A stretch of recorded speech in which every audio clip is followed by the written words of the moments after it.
Welcome to Energy Matters, sponsored by New Jersey Policy Institute. I'm Jeanette Hoffman. Today, skyrocketing electricity costs, the sudden return of nuclear power, natural gas investments, and the controversial new Climate Superfund bills sweeping statehouses. And a New Jersey business group says there's a better way to cut carbon and lower energy prices. We'll sit down with NJBIA's Ray Cantor on their bold Rethink RGGI campaign and what it could mean for ratepayers across the region. But first, we'll break down what's working and what's not, and which states are winning the race for affordable, reliable power. I'm joined by Maggie Mick, Senior Vice President of MultiState and host of the Political Life podcast. Maggie, thank you so much for joining me.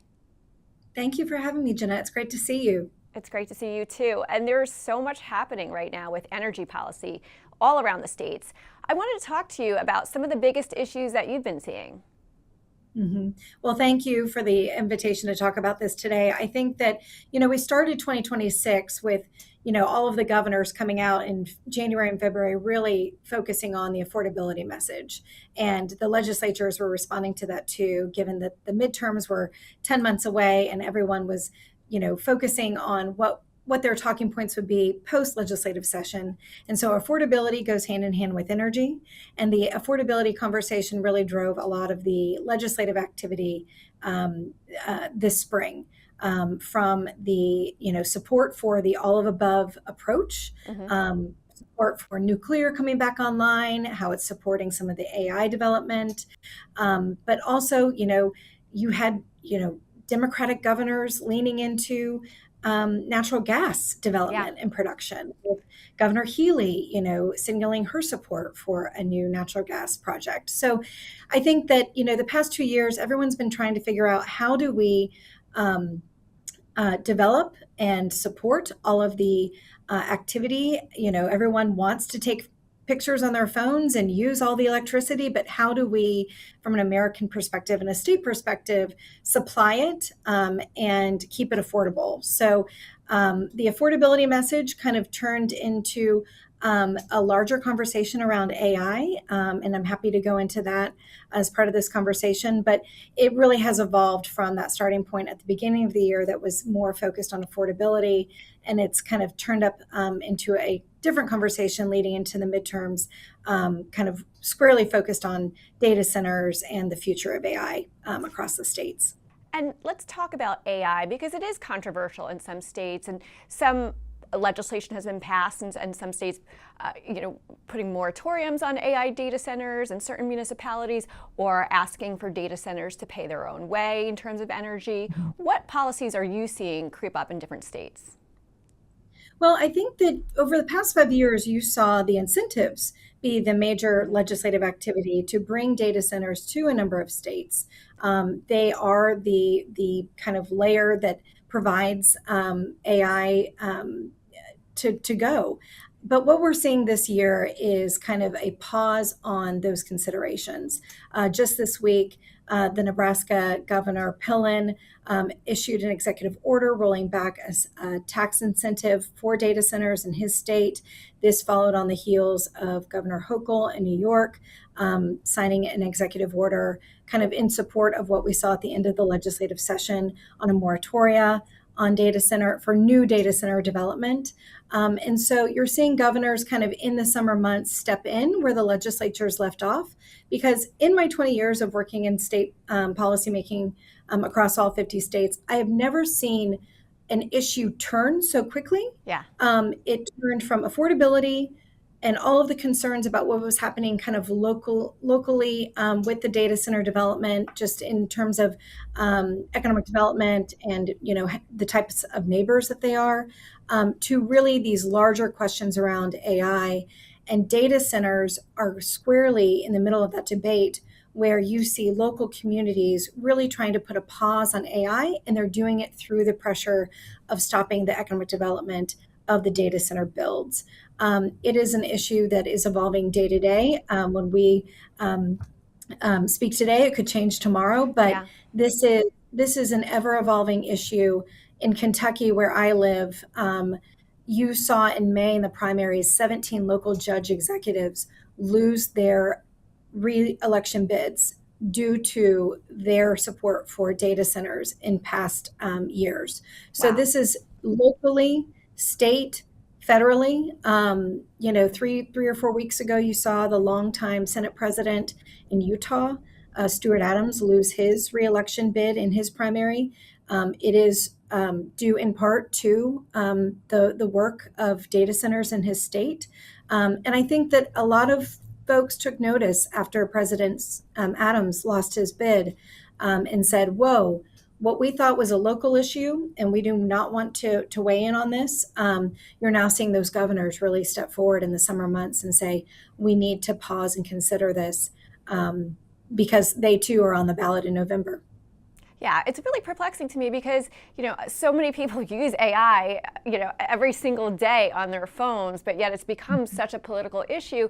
And if you talk to business leaders, AI is the future, right? And these data centers provide a lot of good jobs, a lot of union labor jobs, but yet it has become so controversial. And you're seeing these, as you said, political consequences of elected officials not stopping AI data centers from coming to certain localities. So I think, like you said, it's going to keep evolving, and we're going to have to keep a close eye on what happens in the court of public opinion. But back to affordability, what have you seen the most effective policies that states are adopting to keep these electricity costs under control as energy prices continue to spike?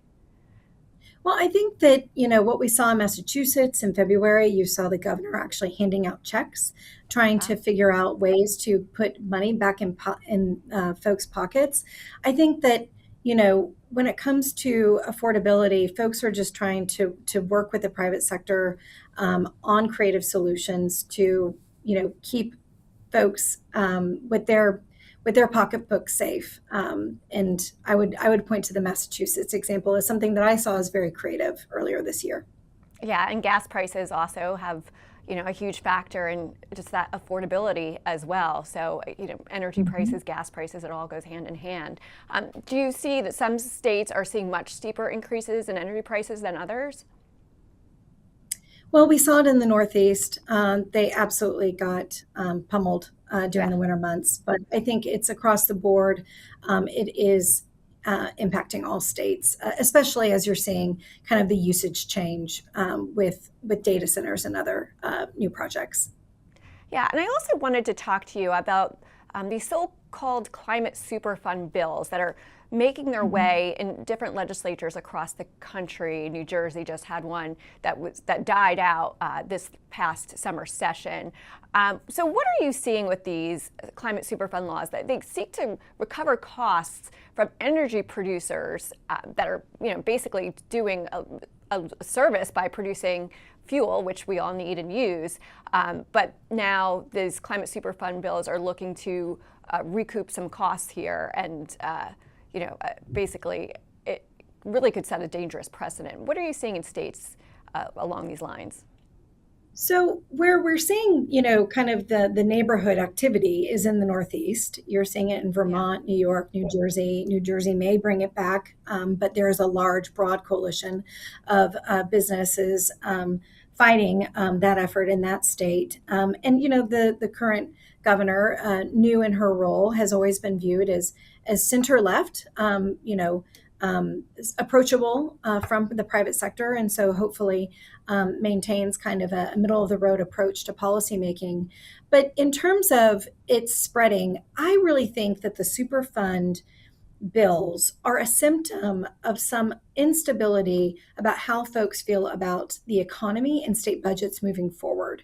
And so with HR 1 passing last year, some significant impacts to Medicaid, you have to kind of look outside the energy lane and look at the entire fiscal picture, which really will be impacted over the next 10 years by that significant piece of federal legislation. And so state leaders, while they've got very hefty rainy day funds, they're looking good or conditionally good in terms of their coffers. I think that folks are really starting to think about different ways to recoup taxes and money so that they don't find themselves where they were during the recession. But in terms of the politics, where this activity is in the Northeast. And I think it's a symptom of Northeastern states when the Democrats kind of lose seats to more progressive members of their party. That's when these bills are starting to be driven in states where the progressive wing is pushing. I don't think that this is a bipartisan issue. I don't even think it's an issue outside of the Northeast at this point. So I would look at some of the politics at play, and then the global kind of state of the economy and how folks feel about state budgets as potentially a driver of this being a policy option. Yeah, and I think one of the biggest arguments against legislation like this, I mean, the fact that what those companies are doing is perfectly legal. They're not doing anything wrong. Mm-hmm. But the fact that this would drive up energy prices, particularly gas prices, even more higher than they already are. I mean, that's something that would, defeat this legislation outright. So I think people need to keep their eye on that. But that's interesting. Again, going back totally, you're just going back to the affordability. It's been the affordability year. It's the affordability campaign. So why would state lawmakers be pushing something that would make things less affordable? Yeah, and speaking of affordability, I wanted to talk to you about manufacturing, because we're also seeing manufacturing, a really driven effort to bring manufacturing not only back to the United States, but back to different states. And they're looking to compete for manufacturers through tax credits and energy policies. How important is affordable and reliable energy in winning back these economic development opportunities? It is absolutely critical. And I have seen so many of our clients reshoring in the manufacturing space. After President Trump came back into office, this was a major priority of his through the tariff efforts, et cetera, to bring back jobs, bring back manufacturing. But all of the steep increase in outfitting buildings, building new buildings, energy is a critical component to that. So yes, I would say that that is a major priority for our nation's top companies as they try to bring back jobs and are very active in the economic development space in response to the president's call and directive to bring the jobs home. Yeah, I mean, I think we're seeing a lot of that here in the Northeast, but I think across the Midwest as well, there's a huge push to bring manufacturing back. Lastly, I just wanted to get your thoughts on infrastructure and grid reliability. We've had a lot of recent storms across the country, particularly in the Northeast, and it's really highlighted the importance of a resilient electric grid. What have you seen in investments that states are making in improving grid reliability? I think that the grid reliability issue is one of the major undertones across all states. So when you look at states trying to work together, this is where they're focused. No one needs blackouts or rolling brownouts. And so I think that when you're seeing the interstate conversation happening in the Northeast down through the Appalachia states, this is absolutely where there is bipartisan support. There is investment being made, and there is neighborly partnership occurring. Definitely, and we're entering hurricane season. What do you think the biggest vulnerabilities facing our infrastructure are right now? I had a conversation recently about the hurricanes, and while cyclically we're always watching, and that is a constant threat, I've heard that fires will soon become the biggest natural disaster threat to all states. Wow. And so I think that state leaders should consider how they're preparing for fire and spread. We saw it this week with Canada and the smoke and what it does to our air pollution. But I think that the coastal states have done a good job of becoming more prepared. It's more costly than ever. We saw it in North Carolina and Tennessee a few years ago. But when I talk to state leaders, I always say you need to be thinking about across all 50 states and the threat of fire from the natural disaster perspective. Well, thank you so much, Maggie, for coming on the show. You've definitely given us a lot to think about. We hope you'll come back soon. Thanks, Jeanette. Coming up next, lawmakers talk about cutting energy costs while cleaning our air, but one powerful New Jersey business group says there's a smarter way to do both. Stay Stay with us as we sit down with NJBIA's Ray Cantor to unpack their bold Rethink RGGI campaign and what it could mean for your utility bills.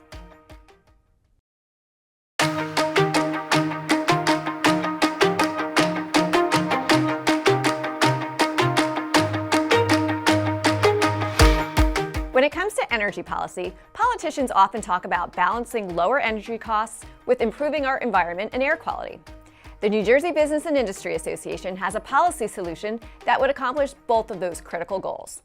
Joining me now is Ray Cantor, Deputy Chief Government Affairs Officer of NJBIA, and he's here to talk about the organization's Rethink RGGI campaign. Ray, thanks so much for joining me. Jeanette, thanks for the invitation. Of course. Well, let's break this down for our viewers first. What is RGGI and what does it stand for? RGGI is the Regional Greenhouse Gas Initiative. It was formed probably about 2 decades ago. There are 10 states involved, primarily in the Northeast, and it was really meant to be a cap and trade program for utilities who are emitting greenhouse gases. Really, it's a cap and invest. There's really not much trading going on, but the whole concept was to put a price tag on emissions of greenhouse gases from electric utilities, and then use the money that they derive to do good things to lower carbon in other parts of the sector. So tell me about RGGI. Has it accomplished its goal of making our air cleaner here in New Jersey? Not at all. First of all, when RGGI was first formed, it was really done as a test case to show that such a system could work, and the allowances, and that allowances your ability to emit a ton of carbon dioxide. The allowances were set so everyone had as many allowances as they wanted, and when the program was first established, allowances traded, sold, they have an annual auction, at the floor level of $3 a ton. So it raised a good deal of money. It didn't really reduce anything. Over time, the RGGI board and the states involved, obviously, lowered the amount of allowances each state could get. And through basic supply and demand, that forced the price of allowances up. And as a result of that, and we'll talk more about this in a minute,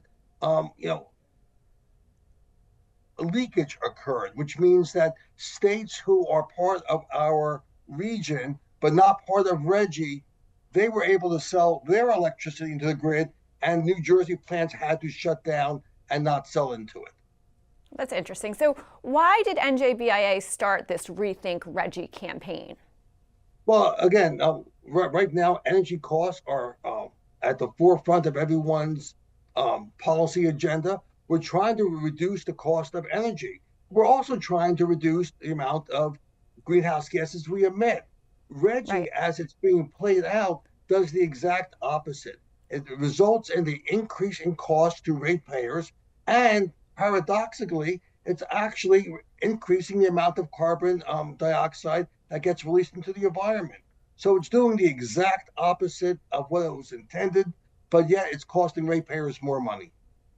So New Jersey hasn't always been part of RGGI. I mean, I think we've been in and out over the past, couple of years. Like Governor Christie took us out, then Governor Murphy put us back in.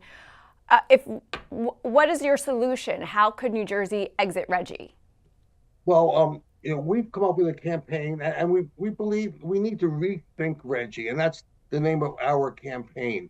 We need a solution where we could still put a price tag on the emission of carbon, use those monies for productive means, but result in our clean, efficient energy generators being able to sell into the grid, being able to sell their electricity, and take away the need to buy from dirtier coal and gas plants that are in Pennsylvania and Ohio, which is what's happening right now. So the end result is that our clean plants, and we have some of the cleanest electric generating plants in the nation, using the best technology. Right now, they're being forced to shut down because they can't compete in a price situation against the dirtier plants from Pennsylvania and Ohio.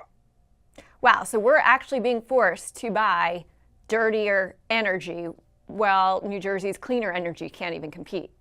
We're forced to close down our clean plants, buy off the PJM grid, again, from dirtier sources. So it's a lose-lose situation the way it's working right now. We're paying for dirtier air.